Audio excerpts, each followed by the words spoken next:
Ce matin, dans son atelier à Bézave, Didier Payette a du pain sur la planche, ou plutôt du fruit pays sur la table en inox, plusieurs dizaines de kilos à transformer. Là, je suis en train de passer le goyavier et en fait, ça s'appelle un tamis automatique. Ça va séparer le jus et la pulpe d'un côté et la peau et les grains de l'autre côté.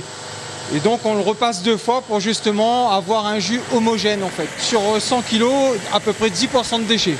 10% de déchets pour la fabrication de purée de goyavier, 50% pour les tangors et les ananas. Et pas question de jeter les restes pour ne pas payer de frais inutiles sur ces déchets organiques. Le dirigeant a trouvé la parade. Avant, j'étais obligé de payer un prestataire pour justement enlever, traiter ces déchets-là. Aujourd'hui, la solution avec Henri, c'est que en fait, mes déchets servent à l'alimentation des porcins. Donc pour moi, c'est une économie. Une économie de 6 000 € par an, non négligeable. 2 fois par semaine, les restes sont déposés ici chez Henri Robert. Les 160 porcs se régalent, tout comme l'éleveur soulagé de payer moins d'alimentation importée.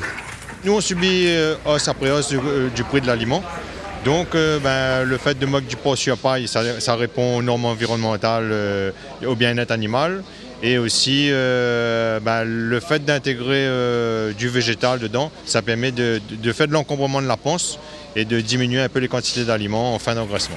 Même s'il s'agit ici d'une phase d'expérimentation, nous sommes dans un modèle vertueux d'économie circulaire en milieu rural, où industriels, artisans et agriculteurs utilisent l'ensemble des ressources sans générer de déchets. C'est une phase expérimentale aujourd'hui, donc sur le territoire de Bézave, on a pu mettre ça en place. L'idée vraiment est d'essaimer ce modèle sur l'ensemble du territoire, puisque ça répond à des problématiques environnementales, de la gestion des eaux, de la gestion des déchets et de la souveraineté alimentaire. Quand on connaît la difficulté de faire venir l'alimentation pour bétail, il y a dans ce modèle de quoi nous encourager à bien évidemment apporter un soutien.